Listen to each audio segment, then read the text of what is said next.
I'm Kinor Anwa with Circles of Empowerment. Today we've got Tobey Whitehart with us, hosting us, in fact, with some generous hospitality. I'm very comfortable. We're going to be just discussing a little bit about Tobey and discovering who she is and some of her wisdom teachings. So thank you so much for having us here today. My great pleasure. Taking some time out. I appreciate it. So when and what exactly brought you into your spiritual path? Well, I would say before I answer that question, one of the indigenous traditions is to say who you are and who your ancestors are. And so that's going to provide you with a little bit of that answer. Let's start let me there. begin with that. So, and I'm going to use my full name because it's helpful for our story. So I'm Tobey Crockett, PhD, and I grew up in New York City, but I was actually born in California. I'm a third generation Californian. My mother's side has the Cherokee line. And so we're not members of the Cherokee Nation. To do that, that's a highly specific legal position, but we have very strong Cherokee heritage in my mother's family. So I'm the seventh generation away from my full-blooded great Cherokee grandparents. And my mother was largely raised by her grandmother. And because my grandmother's mother died when she was very young, she was raised by her grandmother. So there's a lot of stories of grandmothers in this branch of the family. And the net effect of that is to reduce the amount of lost information between generations, because there was all this mothering by grandmothers. So my mother was very proud of her Cherokee heritage until she learned that our blood quantum was too small to grant us any financial opportunities, and then she felt very ashamed about all of that. So I think that the multi-generational, transgenerational trauma that Indigenous people have experienced in this country is an issue of profound importance. And so when you get cast out of a reservation, out of the tribe, out of the nation, and there you are in a city with no support for your Indigenous heritage, no teachings available, what then are you to do in terms of identifying with that? But for instance, my mother would go harvest crab apples from the trees in the park in New York and make applesauce, and she grew things and preserved things and sewed things in a way that I can see is a reflection of that background. And so that's part of who I am. But the other side, my paternal side, the Crockett name, I am in fact a distant cousin of Davy Crockett's. Oh. His great-grandfather and the great-grandfather of our line were brothers. So it's really interesting to have this background of Cherokee on one side and Crockett on the other. I am both the cowboy and the Indian in some very real sense. And my father's family came to this country in the later 1600s. So we have a family home that was built in the eastern shore of Maryland in 1772 and stayed in the family's hands until just after World War II. Wow. So, and I would like to buy that property back and make it an institute for peace and reconciliation. There's a lot of racially charged drama in Maryland for good reason. And I would love to be able to somehow be in service to that. There has been an inadequate amount of reconciliation in our nation from all of these different peoples. So I really would love to create a center where it was possible to discuss those things in earnest. What a beautiful passion. Yeah. So one of my my many passions. So that's who I am. And so my spiritual path was always inflected from a very early age, knowing this Cherokee background, wanting to learn more about the Native American path, but really not finding adequate teachers until I met Hua. So I think this is one of the great services that Hua and the Circles of Empowerment perform, because there is an opportunity to pick up teachings from the Red Road as a general kind of a construct. Of course, there's a difference between specific traditions and specific ceremonies and languages versus a general path, but still the web of interconnection that characterizes indigenous spirituality, as well as other systems around the world carry that forward, is a very beautiful path that has meant a great deal to me. And so, as a young child, I had prophetic dreams, and I had quite a number of unusual encounters, but it wasn't until I was in my mid to later 30s that I began to organize a retrospective look back into my own life, and I could see how long I had carried these spiritual inclinations.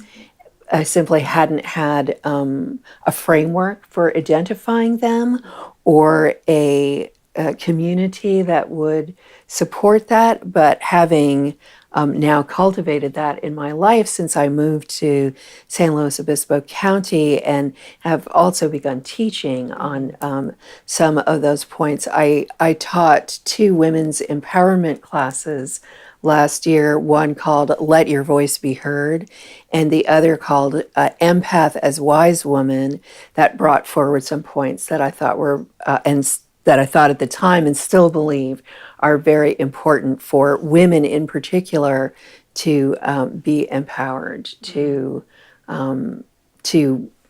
speak their truth. This was before the Me Too. I had taught this shortly before the Me Too and all of that movement arose. And then the Empath as Wise Woman was conceived very much as an antidote to some of the teachings that a lot of people encounter, especially when they're first cultivating their spiritual path, which is that they're sensitive and therefore pick up everybody else's garbage. And so they're too tender to be placed out there in the world. And I really want to just interrupt this victim narrative that often comes forward in the empath, sensitive, intuitive path, and say, no, ladies, own that voice. There are specific tools for defending yourself in those issues. And besides, defending yourself against what? What is the concept that there's so much bad out there that you need to be defended? To the contrary, I think that we have a balance between light and dark. Photosynthesis cannot take place without both the light and the dark. Women have the moon, men have the sun. To what end do we sow suspicion of the so-called dark side? And that's not very helpful to us. And it does not, most importantly, it doesn't follow the teachings that we find in the Book of Nature. If you really want to understand what is going on in this world, you must first and foremost read nature and all of the teachings that the animals and the natural world provide. That is what all of our ancestors did. There is not a single human on the planet who did not come from ancestors who read first this Book of Nature for teachings. And you will see that while there's predator and prey, that's for sure. You don't want to be prey. Yeah. But, it is not a distinctive fact that everything associated with the dark side is somehow bad. That's actually a very anti-feminist approach. And so the world of yin, like in Asia, that duality is expressed as yin and yang.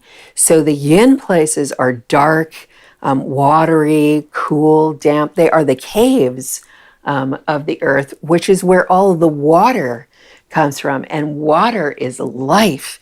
So all the Nagas and Naginis, like in the Hindu cosmology, that protect the springs and water sources, and they're often snaky tailed.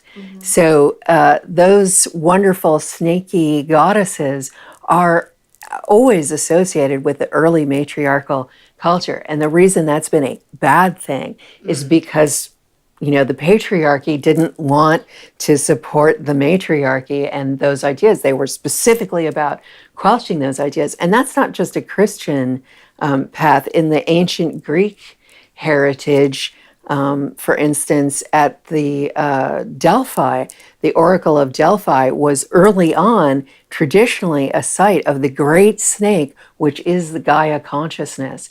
And then Apollo came, and the myths were that Apollo killed a giant snake or a dragon there at Delphi. And then the Greek priesthood took over the site of Delphi, and they wouldn't even let women go in there. Oh, wow. Yeah, so like Pythagoras' mother was like a major exception. She got the possibility of having an encounter with the Oracle of Delphi, who told her that her son would be a major influence on the world. And in fact, he is named Pythagoras because the pith is the Pythia, it's the seer, which goes back to the snake, the great snake of Gaia consciousness. Wow. And that is where the name Pythagoras, born of this Pythia, comes from. And Pythagoras did a beautiful, wonderful job of rebalancing some of the shamanic, ancient wisdom of the Greeks with math, with sacred geometry and all those things. He traveled extensively. He studied with the Egyptians, he studied with the Babylonians, and then he created his own school in ancient Greece. Wow. And we carry forward a really big influence from that time, but it is indebted to the feminine. And Right. and from the darkness of that feminine, that's the Pythia. So talking about women's spirituality, thinking about what else comes with that yin value. One of the things that I studied in graduate school, I took several courses on technology and women and a course on feminist knowledge. And that was just, I really thought, having been to all girls school for 16 years, I probably knew something about feminist knowledge. No, there's just so much to learn. And one of the things that was brought forward is in the introduction to the book, The Second Sex, which is written by Simone de Beauvoir in 1947. Now, she was Sartre's partner, so she was just really in the forefront of so much intellectual work. And I'm sure that she influenced him just as much as he influenced her. One of the things that she talks about is the importance of immanence. And she contrasts immanence with transcendence.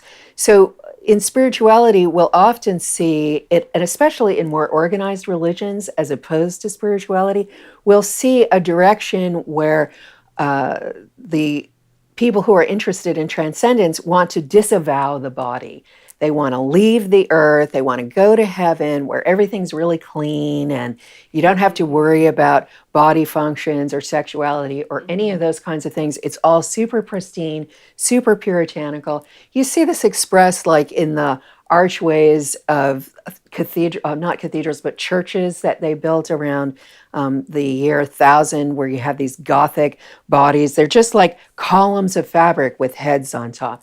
And this was very much a transcendent space. But once you start getting into the Renaissance and looking at the blending of science and art and all of these things coming forward, you start to see the body as being much more expressed. And interestingly, with that, they're also encountering a lot more indigenous cultures. So immanence is the idea that rather than escaping off planet, you dive deep into the human experience, into the earthiness, into all of the body functions, birth, death, all the body fluids, all the mud and muck and, messiness of things. And this is a far more feminine, argues Simone de Beauvoir very convincingly, read the book. And also, I add, of an indigenous perspective, so that we get to see the life process. And the way that everything is interconnected. So the web of interconnection is incredibly important in indigenous as well as feminine spirituality, because the mother, daughter, grandmother, maiden, and crone connection is just so powerful. This triple goddess. Let's see if I can get that a little bit more clear. Crone, mother, maiden. That cycle that we see in many different cultures, repeated over and over again, both Celtic and in Hinduism and in Asian spirituality and in Native American, both the North and the South, in Australia. You see that all over the place. It is the cycle of life. And we are reflected within one another just so powerfully. So that's a very important thread that I think tends to get lost as people aspire to transcendence. Do they really want to run away from the body? How can we keep the body and the feminine knowing as part of that spiritual path? That's one of the things I really appreciate about the offerings from Hua and the circles of empowerment, because it's very grounded in this physical awareness. And I think that's deeply important. Absolutely. It's very present. This is where we are. This is what we're doing. Yes. And owning it and being it, embodying it. So another piece that I think, like, well, okay, so we're re-embracing the divine sacred feminine, and I love that, and I love how men are also finding the feminine within them. And so when the brothers come and lend their support at Long Dance and get their teachings and all that's happening there, there's the reunion, right? We're having a sacred reunion. Well, how does that manifest in our more material reality? I mean, I often have the feeling when I leave Long Dance, I'm leaving the real world and entering the fictive world. This daily reality is, to me, actually not the real reality. The real reality is a spiritually infused community that we get to experience at Long Dance and Sweat Lodge and Vision Quest. That's where I touch the real for me. But how does that divine sacred feminine come forward in the mundane? How can we blend that? And so one of the things that I've asked myself a lot is, how would it be different if women were in leadership? Because I assume that feminine leadership is not just the same old in drag, right? It's not, don't just slap a dress and some lipstick on it and call it the same thing. It's not. There's a distinction. And we're going to really see that heavily in this year, because so many women have moved forward in the political process, which is just awesome. But I think that some of the things that we see are there's a myth that there isn't enough for everybody, and that life's a struggle, and that we all have to grab our piece of the pie, and that's the way it is. No, that's social Darwinism. In fact, on this world, there is more than enough. What we have is not a problem of abundance and plentiness. We have a problem with distribution. Yeah. So how can we find a way for people to share in an ethical way, in a way that works for everyone and allows people to have, I'm not advocating communism per se. Right. I might be a bit of a socialist, but, how can everybody work together? And so this is something that I think women in leadership can bring forward in a more wonderful way, is right away jettisoning this notion that there's so much limitation, because there really isn't. If you look at the amount of food waste on the planet, it's clear that we're throwing away almost 40% of what is being grown. I run a page on Facebook called Yes to Positive Social Change Now. Anybody can join that group. And it's filled with articles about solutions that really very ordinary people are finding to problems like food waste. We don't have a lack of food. What we have is an issue of getting it to the right places. How can we solve that problem? Then there's also the issue of letting your voice be heard. Everyone's got a voice. Everyone has a story, and their point of view is very important. And women seem to have a more deeper ability for having that great listening. So I think that in the divine feminine, in a leadership role, what we see is that everyone's voice is heard and everyone has a seat at the table. so that the halls of power are not dominated by restricted access to speaking, but rather an enlarged talking stick and circle where everyone gets to participate. And in fact, the hold on power, it's really limited by the fact that there's a lack of turnover in, let's say, in Congress and the Senate. But America, the American system was not designed that way. You know, a lot was borrowed from the Iroquois Confederacy, or the Haudenosaunee, as they call themselves.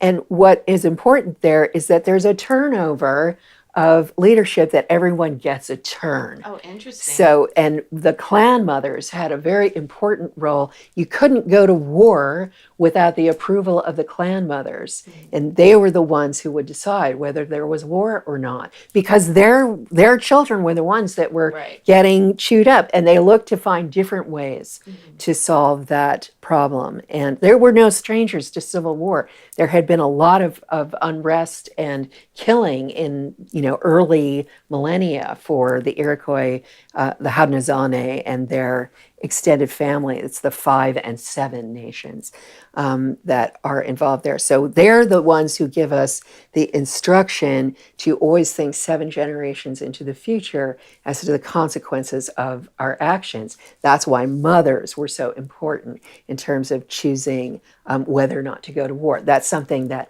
the divine sacred leadership, feminine leadership, can bring forward again. So a seat at the table, let your voice be heard. There's enough for everyone. And I think also, very importantly, a return to pleasure. Why should we think that things being fun are suspect? That is a very puritanical viewpoint, and it really doesn't make sense. Why would you want to build travail and difficulty into your life? It is not necessarily part of the natural code. If you look at well-adjusted ecosystems, everyone's having, all those animals are having a very good time. There's plenty there. So I would like to make the joke that absolutely there would be lots of chocolate, But beyond that, I think that would be a very sex positive culture. And I really count on the millennials, and the younger generations are doing the most awesome job allowing people to be who they are, allowing everyone to have their balance of masculine and feminine, having a good time, having a voice, participating. These are the kinds, and yes, chocolate. These are the kinds of things that will happen when women are fully immersed into the power structure. Even just defining consent, just starting with that is right. It's just going awesomely well. Yeah. So I'm really proud of what we're doing. And because of the research that I do on a daily basis, finding stories for the Yes to Positive Social Change Now page, I'm very aware that there is a tremendous amount of good work going on in the world. It is not necessarily the case that everything is going to hell in a handbasket. Right. That is verifiably not what is taking place. Again, there's an issue of who's controlling and distributing that information, but we could be dealing with this information in a very different way. Right. So those are the kinds of things that I'm working on. That's what I want to see happen. In answer to your question of where did my pathways start, and why do I know something like that? So I had a very classical education in a very small all-girls school in New York City that stood me in really great stead. But there it is right there. I had 16 years of single-sex education, not on purpose, accidentally, but boy, did that turn out to be a tremendous gift for me. So looking for the experience of that sisterhood. Once I left high school, left college, I entered what I jokingly have referred to, but kind of accurately, the world of men. So in this, I was a little bit like Wonder Woman, right? I had been surrounded with all this, let your voice be heard, be a leader, fine, upstanding, women have power. Of course they do. Yeah. No one is on this planet who hasn't been born from a woman. And every single thing that we all access on this planet comes from Mother Earth. There's nothing else going on here. There may be star stuff that has arrived here, but who do we get it from? We get it from Mother Earth. So everything is actually very female centric. And in my quest to find where were the roots that I had seen this manifest in the world, I then started pursuing my spiritual path. And eventually we moved to this small rural county, which was completely the opposite of my very metropolitan, cosmopolitan existence growing up in New York City, living in LA, being an art critic, traveling the world. I spent time, a great deal of time in Europe. I speak French and German, and then I ended up spending a lot of time in China with a Chinese joint venture project, which is a whole other conversation for another time. But I did study Qigong and Tai Chi and Buddhism as a consequence of that particular pathway. And so I've worked to unite these traditions, not like wiping out the specificity of each tradition. That is an error. Each tradition has specific meanings that are very important and which we must retain. Nonetheless, it is possible to begin to map a larger system, avoiding the perils of universalism and essentialism, but retaining some of the general architecture of how do belief systems work, what are the general world histories of belief systems, and how does that fit within history. And since my background was originally in art history, I always say art history is history with pictures. So I am a historian. And then when I got to Morro Bay about 3 years ago, I began leading a metaphysical discussion group, which I led every week for 2.5 years. I've retired from that now. I have my friend Annette Jones is leading the metaphysical group that meets here in Morro Bay at Coalesce. And she does a lovely job. But so that was a wonderful path for me to follow my curiosity. And we covered well over 120 metaphysical topics. And I would prepare a lecture and do the research on the background. And then I would share my notes and ask leading questions with the group. So we had a lot of peer-to-peer teaching within that. It's very much like a circle. We had a talking stick, that's a indigenous tradition, but then it was also like a seminar, but a seminar presumes everyone read something and then comes together to discuss that. Nobody was interested in homework. I didn't want to assign homework. So I would just read from my notes, at that time, and then ask questions about that. And it was just remarkable, the kinds of stories that people would share and how much we learned. So that's how I learned about Pythagoras and Delphi and, all of that, but many other things as well. Part of your continued education. Absolutely. I got to pursue my own curiosity and share that with a group of passionate, interested others, most of whom were women, but we would also have men come in. So that's my first round. Yeah. Wow, that's really beautiful. How did you find yourself working with Hua and coming into the Circles of Empowerment community? When we first moved up to SLO County, we lived in Cambria. And in Cambria, I made a friend, Francesca Bellini. Bellinini. That's not right. I'm so sorry, Francesca. But she teaches belly dancing. She's a wonderful movement. She also does readings and all kinds of things like that. So she has attended long dance on numerous occasions. And she told me about long dance. So then I found Hua and I called her up and I went and I met her. And so we began an engagement. And then I came to long dance for the first time. I think that was in 2005. I didn't come the next year because I was writing my doctoral dissertation and I just couldn't break away for that. But I've come, this last year was my 13th time, and I've only missed one other time since then in the East. No, that's right. I missed 2 times in the East, and otherwise I have been doing that the whole time that I've been in this county. And so I just love Hua, and I love what she brings forward. I love that she is so authentic and that she fully, willingly demonstrates that she has feet of clay She's not interested in being a guru on a pedestal. She's a real person with real struggles.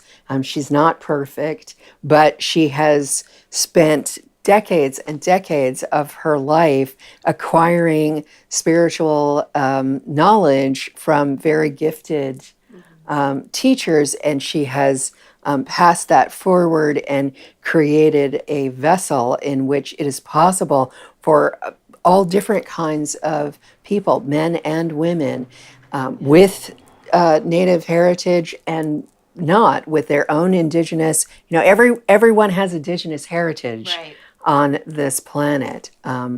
White people have indigenous heritage too. They're just very separated from it. And actually, a lot of the people in America have a Scots-Irish background. And one of the most fascinating things that I learned in the last year and a half or so has to do with the Celtic backgrounds. And there's an excellent book I would recommend by Graham Robb, Robb, and it's called The Discovery of Middle Earth. And he came to this because he's a bicycle enthusiast, and he was cycling all around Europe, and he was mapping out roads to use for these bicycling trips. And lots of times they follow the pathways of ancient Roman roads, but he ended up learning that those ancient Roman roads follow the pathway of ancient Celtic roads. Oh, wow. They had different style carriages. They were lighter and more elegant. The Celts were actually marvelous engineers. And so he ended up learning a lot about this, and he ended up creating this research about the Celts in continental Europe and how they spread up then to what we now call the United Kingdom, fleeing from Julius Caesar. Julius Caesar annihilated 8 million Celts in a decade as part of his takeover of continental Europe from Rome. And so there was a genocide. And you can see that heritage of that genocide being replicated as those, imperial colonial peoples then came to the New World. Because I kept looking in English history and going, what is it? Because I have this English Scottish heritage on my father's side myself. What is it about the English that they're so colonial and imperialistic? Why did they come around all over the world and take over, as did the Spaniards and the Portuguese and all that? Where does this come from? But part of where I believe it comes from for this British stripe is the annihilation that they suffered at the hands of the Romans. Yeah, the colonialism. So, was like it's like if you don't examine your history, what was it? Santayana said, those who do not examine history are doomed to repeat it. Yep. And many times those who have been abused become abusers. If there is not a thorough retrospective and reconciliation with the damage that has occurred in the past, then there's a tendency to repeat it. That's why I think that we need an American version of a peace and reconciliation pathway, much as they've had in South Africa, for instance. It doesn't eliminate problems, but it allows us to actually have a discussion. Right. And we haven't yet had that mature discussion in this country. And we need it very sorely. For healing. For healing. Well, and it's like you're saying, this community has a space where your blood's not being quantified, your religion doesn't matter, your spirituality doesn't matter. It's a safe space to come and pray and honor the earth. And all of us are indigenous, and we get to bring that back to the forefront of our lives and start moving forward with that. Yeah.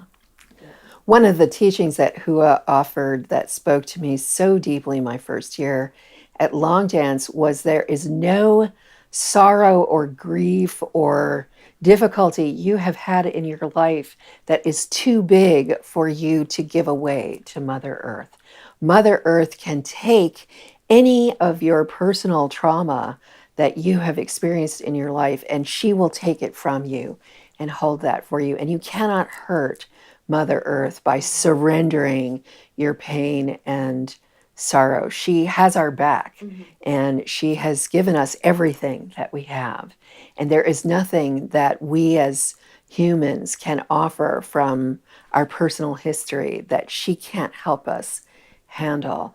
And I came from, I had a difficult relationship with my own mother. I had to pull my punches a lot and keep my light under a bushel and be smaller than I was, and not give full expression to my creative, expressive, spiritual possibilities with this particular family background. And it was such a relief to be able to let go and offer that and know that I was in a safe space and that I was creating safety with my my rawness, my authenticity, my nakedness, that I was allowed to do that. And that was a huge opening for my heart. Yeah, that's a huge piece of long dance because that's not only healing Yeah. you, it's healing your full matriarchal lineage. Yes, your whole ancestry. Yeah. Wow, thank you so much for doing that, and thanks for all your participation in long dance. I'm curious about this book. You wrote this, huh? Well, I didn't write it. All the people wrote it, but I was an editor. There So it is. Yeah. Hua and I and Christine Shui, she took the coyote off. Vega, who's one of the Mexica sisters, came earlier. She's recently had a child, so she hasn't been for a little bit. But we were co-editors on this project. But yeah, I did most of the wrangling. And you So it was for the collected- 25 year. At that point, it was our 25th anniversary, and so we got two entries for the 25 years. So there are 50 pieces of writing here. It might be poetry. It might be an interview with an elder that was transcribed, or it might be somebody else's personal experience of long dance. And that's what's in this book. This is the first edition. We'd really like to do a second edition where we really had to rush this to be in time for that. Everyone was late. So then we had to rush it. And it could probably use a little more proofreading. And I would like to put the page number for everybody's share within their biography in the back. So I haven't had time to do that, but it could be done. And of course, all the profits of this book go to Circles of Empowerment. So it shares, it's a teaching tool because people can say, well, what's long dance? Well, they can learn about it from that. People who've been coming to long dance can get teachings from elders who have been for many, many years, or maybe from the very beginning, and learn different pieces. And, long dance is organic. It's something that morphs and grows and changes in response to the people who are there. So there's a sense of what was it in its early years? What is it now? Beautiful. Yeah. So I was flipping through and I turned directly to Supriti's page here. Yes. So I guess that'll segue us into your other book. I edited this and completed this manuscript for Supriti. Supriti Sisquak Anwa has been a beautiful part of our community, and she came to my writing class. This is her whole life experience. She had a very, very difficult, dark childhood, but she came through and with great challenges, but also immense compassion and service on her own part. She reclaimed her life. This is Names and Voices, a life reclaimed. And so a goodly portion of this has to do with her beautiful experiences with Circles of Empowerment, but also with Alma, also with other teachings. She went to Africa. She chose her own name, and it tells that story. And she had been given up at birth. Her mother had had an affair of love with a man who was a Black man whom she had known since she was a little child, and she got pregnant. And so they gave up Supriti at birth. I mean, it just couldn't have been done at that time. And in a course of 60 or so years, Supriti found her birth family Wow. and reunited with them. And so this is her story. And this is a huge American story. Yeah. So again, this is the coming together of many threads in one person's life and the reclamation of beauty and love and power, despite some very difficult pieces early in her life. So I think it's a very inspiring story. And so many of us just loved Supriti so much. She's only been gone a year and a half now. So it actually hasn't yet been that long. Mm-hmm. So, and I do other writings and work with other writers, and I help people to tell their story. And I myself was very ill at the beginning of this year, so I've had to suspend my classes that I offer, but I still work with writers. And most of the writers that I work with are doing what I would call creative nonfiction. That's what Supriti's work was. It's not just a chronology. It's, you know, it's thinking, it's feelings, it's thoughts. And many of the writers that I work with could be described as wounded healers. Mm-hmm. Those are people who are in the healing arts and who are sharing their journey with others, that they themselves had wounds they had to heal and overcome. And as part of that journey, then they have acquired a lot of wisdom and the ability to heal others in their path. And so those are many of the people that I've worked with. And how about you when you write? Are you usually more fiction, nonfiction? In the past, what I have written has mostly primarily been nonfiction. I was an art critic for a long time.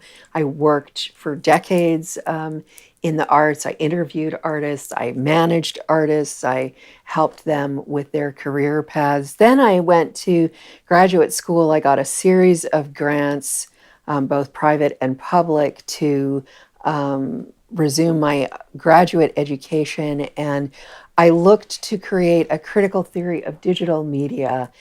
And I've been fascinated by digital media for many, many years. And it's a complex thing. It doesn't really reduce itself to a soundbite. But one of the things that I did pursue was that cyberspace is actually an indigenous space. There is a lot of parallels to the way that we're developing cyberspace that parallel the colonial, I'll say, development of the new world. But we're having a tendency not to recognize that there are already voices in those spaces. There were indigenous people's voices, and there are emergent voices in the digital space as well.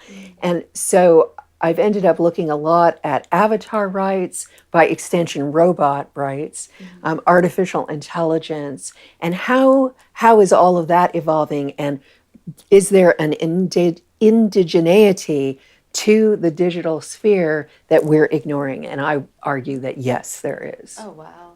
So it has been partially my study of indigenous spaces, initially inspired by my time with Hua, but branching out to Hawaiian, Polynesian, other Asian modalities that have shown me we have crossed this road before, and let us not replicate some of the mistakes we've made in the past by simply being unaware and not recognizing that there are subjectivities there. There are subjects there that we shouldn't just railroad over, literally. You know, let's not do the railroad again. Right. My family was involved with the railroad, the building of the railroad across the country. That was for sure one of the worst things that ever happened to this Turtle Island on many ways. Yeah. On many levels and in many ways, but yeah. Thank you. Thank you so much for holding that space. Yes, my very pleasure. And thank you for having us here today Yeah. and sharing your wisdom with us. We look forward to next time. All right. I think we've got some more material to go over. Oh, sounds good. Sounds good. Thank you so much. Thank you. And thank you all for joining us. I love what you're doing. You know, Thank you. The new generation is emerging in circles of empowerment. I couldn't be more proud of you if you were all my own children. Oh, thank you so much. It's very meaningful. Thank you. Yeah. Well, thank you so much. I really appreciate you making some time for us to get together and chat today. Absolutely, my great pleasure. Yeah. Well, thank you all for joining us, and we'll see you next time. Aho. Uh-huh.